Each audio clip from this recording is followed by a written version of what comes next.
নমস্কার বন্ধুরা, চলে এসেছি আরেকটি নতুন ব্লগ নিয়ে তোমাদের কাছে। আজকে আমাদের পুরুলিয়া ভ্রমণের তৃতীয় দিন। আজকে আমরা যাব হচ্ছে গড় পঞ্চকোটের দিকে। রাস্তায় সাইড সিনে আমরা দেখে নিলাম খয়রাবেড়া ড্যাম। এই ড্যামটিকে দেখে মনে হয় আমরা কোনো নৈনিতালের কাছে কোনো একটি জায়গায় এসেছি।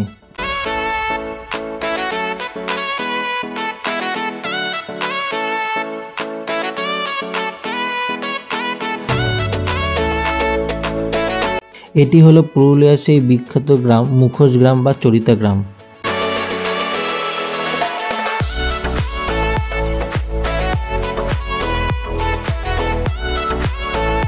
এরপর আমরা অযোধ্যা পাহাড়ের পাশ দিয়ে চলে গেলাম গড় পঞ্চকোটের বরন্তির কাছে।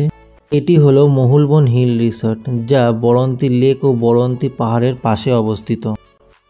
এটি হলো আমাদের রুম, যা এই হোটেলের সবথেকে টপ মোস্ট ভিউ রুম। আমরা আসার সাথে সাথেই আমাদের ব্যাগগুলো আমাদের রুমে রেখে দিয়ে গেছে।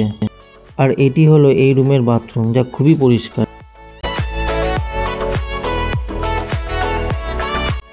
এই পাহাড়টির নাম হচ্ছে বরন্তি পাহাড়, যা আমাদের হোটেলের রুমের থেকে দেখা যায়। এরপর আমরা লাঞ্চ করে রুমে রেস্ট নিতে চলে গেলাম। ঘুম থেকে উঠে আমরা বাইরে আসলাম। এইদিকে যে কটেজগুলো দেখছেন, এগুলো মহুলবন ইকো রিসর্টেরই কটেজ। এগুলো হচ্ছে ডিলাক্স এবং স্ট্যান্ডার্ড ক্যাটাগরির রুম। এরপর স্ন্যাক্সের সাথে সাথে চলল আদিবাসী নৃত্য।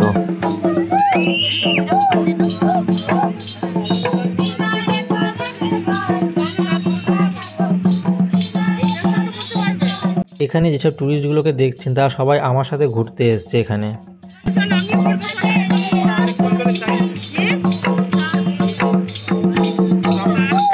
রাত 11টা পর্যন্ত আমরা এইভাবে নাচ গান করে কাটিয়ে দিয়েছিলাম সেদিনটা। এরপর আমরা চলে আসি ডিনার করতে। ডিনারে ছিল বিরিয়ানি, চিকেন কষা এবং রায়তা। তাই দিয়ে খেয়ে দিয়ে আমরা রাত্রিবেলা ঘুমিয়ে পড়েছিলাম। 4 নম্বর দিনে সকালটা আমাদের কেটেছিল পাখির আওয়াজে। চারিদিকটা ছিল গ্রাম্য পরিবেশ, সুন্দর পাখির আওয়াজ এবং পাহাড়ি গ্রাম। আপনারা এখন যে লেকটা দেখতে পাচ্ছেন, এই লেকটির নাম হচ্ছে বরন্তি লেক। সকালবেলাটা লেকের পাশে সময় কাটিয়ে আমরা চলে গেছিলাম আজকের স্পটগুলো ঘুরতে। আমরা চলে এসেছিলাম আমাদের আজকের প্রথম স্পট কল্যাণেশ্বরী মাতার মন্দিরে। এটি এখানকার একটি খুব জাগ্রত মন্দির। যারা পুরুলিয়ার গড় পঞ্চকোট সার্কিট ঘুরতে আসে তারা প্রত্যেকে এই মন্দিরটি দর্শন করে যায়।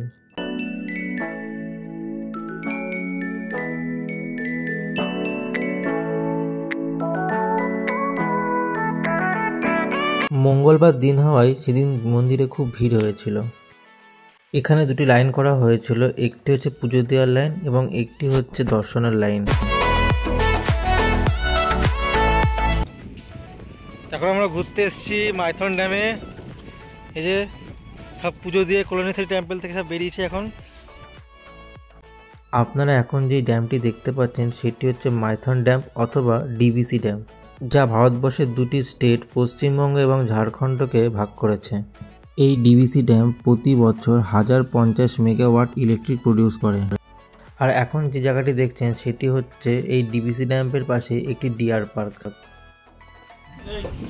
এই যে আমরা এখন হচ্ছে মাইথন ড্যামে এসে বোটিং করছি।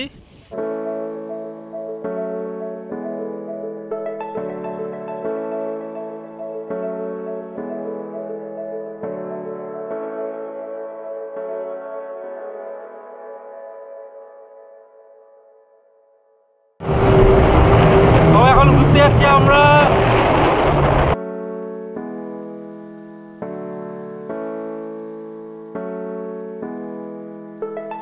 আর এটা হচ্ছে আমাদের গুবলু, ভয় পাচ্ছে এখন কোথায় দাঁড়িয়ে।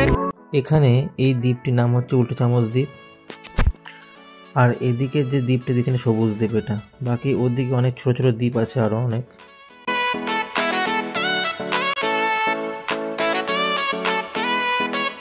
আর এটি হচ্ছে ডিবিসি লক গেট, যেখান থেকে দামোদরের জল ছাড়া হয় বর্ষাকালে। যেহেতু এখন শীতকাল তাই সমস্ত লক গেটগুলো বন্ধ ছিল। এটি হচ্ছে দামোদর নদীর ওপরে আরেকটি বাঁধ পাঞ্চেত ড্যাম। পাঞ্চের ড্যাম 6.5 কিলোমিটার লম্বা এবং 10 মিটার চওড়া, যা প্রতি বছর 80 মেগাওয়াট ইলেকট্রিক প্রডিউস করে।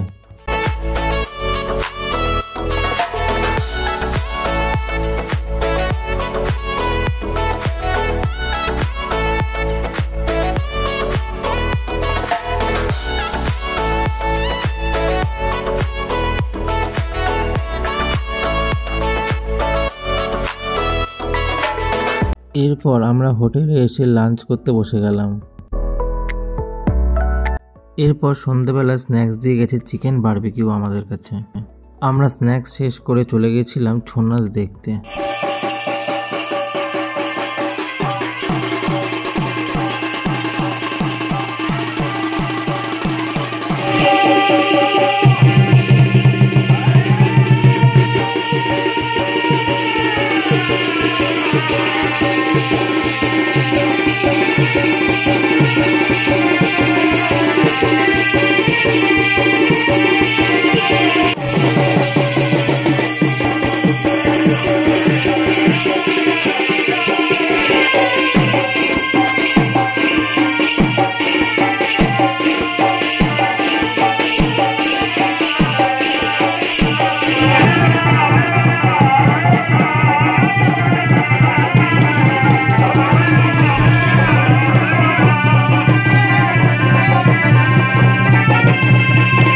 পুরো সন্ধ্যা আমরা ছৌ নাচ দেখে কাটিয়ে ডিনার করতে বসে গেছিলাম।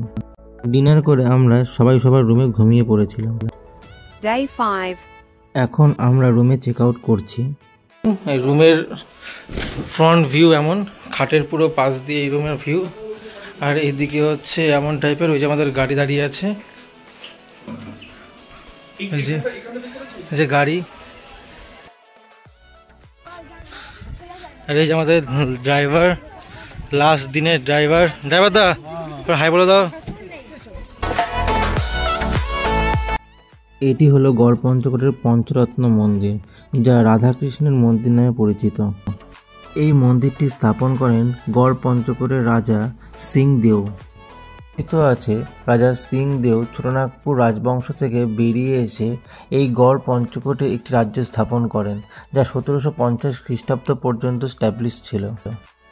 গড়পঞ্চকোটের এই রাজধানী চারিদিকে জঙ্গল এবং পাহাড় দিয়ে প্রাকৃতিকভাবে সুরক্ষিত ছিল অনেক। কিন্তু 17th সেঞ্চুরিতে মুঘলদের আক্রমণে এই গড়পঞ্চকোট রাজ্যটি পুরোপুরিভাবে ধ্বংস হয়ে যায়। বর্তমানে এই রাজপ্রাসাদটি ভারতীয় আর্কিওলজিক্যাল সার্ভে অফ ইন্ডিয়া তত্ত্বাবধানে রয়েছে। এখানে প্রতিটি রাজবাড়িতে বা মন্দিরে টেরাকোটার কাজ রয়েছে অনেকভাবে। আর এই দিকটা যেটা দেখতে পাচ্ছেন, এটি হচ্ছে রাজপ্রাসাদের ফ্রন্ট গেট। এদিক থেকেই রাজারা প্রবেশ করে চলে আসতো এই রাজপ্রাসাদের পার্টমেন্টে।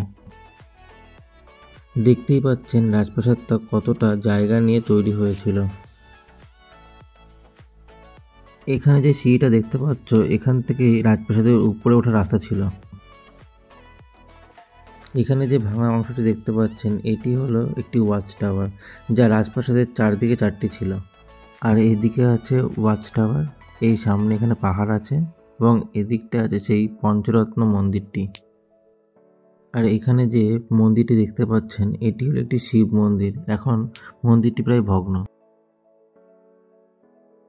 গড়পঞ্চকোট থেকে বেরিয়ে আমরা চলে আসলাম জয়চণ্ডী পাহাড়ের কাছে।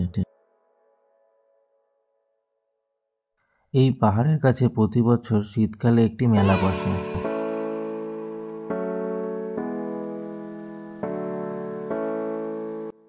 আমরা এখন এই জয়চণ্ডী পাহাড়ের উপরের দিকে উঠব। এটি হচ্ছে জয়চণ্ডী পাহাড়ের উপরে ওঠার রাস্তা। প্রায় 500 থেকে 700 খানা সিঁড়ি ভেঙে এই জয়চণ্ডী পাহাড়ের উপরে উঠতে হয়। রাস্তার দুপাশে খুব ঘন জঙ্গল। এইখানে উঠতে হবে আমাদের। দেখো কিছু লোক উঠে আছে এখানে।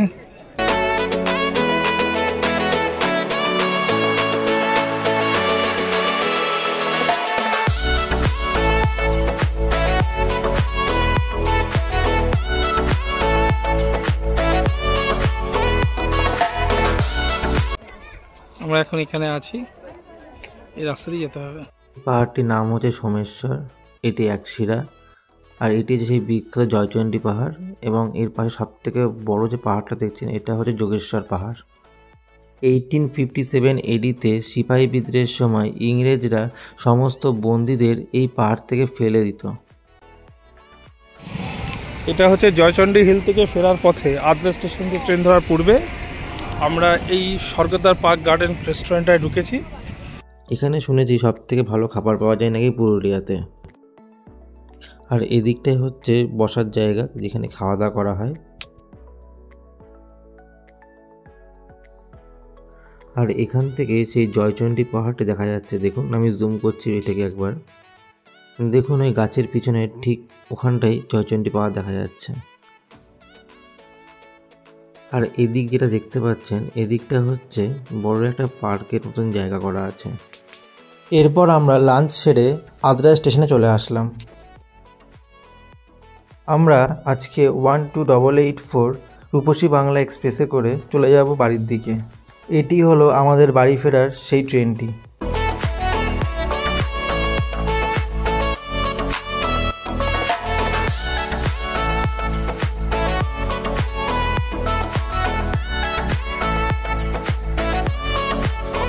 এইভাবে সমস্ত স্টেশন ক্রস করে আমরা ঠিক 9:20 নাগাদ সাঁতরাগাছি স্টেশনে পৌঁছে গেলাম, এবং সেখান থেকে আমরা গাড়ি করে চলে আসলাম বাড়ির দিকে।